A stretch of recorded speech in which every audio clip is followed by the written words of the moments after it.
Welcome to the Deep Dive. Today we're pulling back the curtain on nonprofit funding. So, given everything we've discussed, this cost of being race conscious, the infrastructure gaps, hitting groups like Strive Forward, how do we actually, flip the script? What are the practical paths to sustainability, especially ones that directly tackle these inequities? Right. Starting with infrastructure. Funders often, maybe unknowingly working within those white space norms we talked about, tend to like funding programs, not overhead. Yeah. Overhead's a dirty word sometimes, so making the case for operational costs is key. It is, but for grassroots groups, particularly BIPOC, LED ones, investing in infrastructure systems, processes, training isn't just about efficiency, it's about building the capacity and, frankly, the legitimacy needed to counter those biases. Got it. What else? First, just getting really clear on goals, how much money, what for, by when. Strategic resource development. Sounds basic, but essential. And relationships Is less about just selling your mission and more about building real, authentic relationships, listening to what funders actually care about, finding that alignment. and not putting all your eggs in one basket, right? Yeah, diversification, absolutely vital. Relying only on grants is super risky.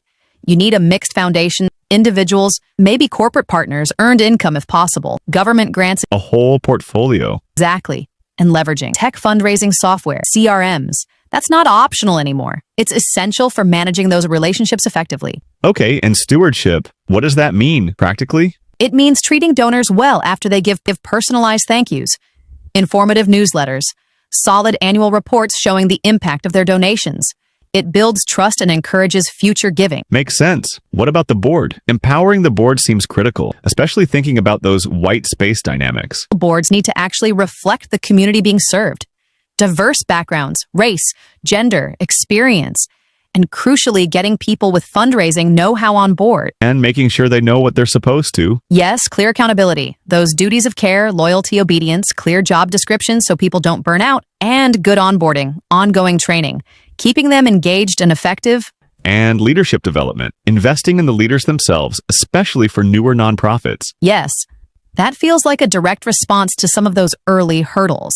Targeted training, like the leadership intensive training mentioned in the sources, can give leaders the skills and strategies, fostering collaboration, transparency between the board and staff, encouraging open discussion, valuing different ideas, and, importantly, closing the loop with the community. Sharing back what you've learned builds trust. Okay, last piece, rethinking measurement. How does that fit into overcoming these systemic issues? It's about moving beyond just the simple numbers, the quantitative stuff. Incorporating qualitative information, understanding the full perspective of the people you serve, assessing the real social return on investment. So measuring with the community, not just on them. Like the example of the Boston Public Health Commission. Just adding one question about housing to a survey. And uncovering huge health inequities for public housing residents. Right, which led to targeted action, or Noble Schools using an equity index to see how student experiences differ across campuses so they can address those gaps directly. It's about using data for equity. So for Strive Forward, their own projections show they want to grow, aiming for $450,000 by 2026. A big jump from $43,000 in 2022. Yeah, a huge jump.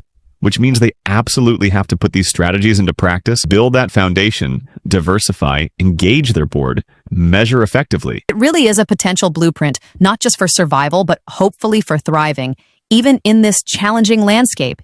So wrapping this up, what does this all mean for you? Listening in, we've gone pretty deep into this complex world of nonprofit funding. Yeah, uncovering how these racial disparities are sort of baked into the system. How even defining terms changes the whole picture. And that paradox, right? We also saw how funding isn't equal even within BIPOC communities and how those internal dynamics might connect back to the broader inequities. And stories like Strive Forwards really remind us that impact takes more than just passion. It needs strategy, diverse partnerships, and a real commitment to challenging these entrenched norms. Which brings us to the final question really for you, the listener.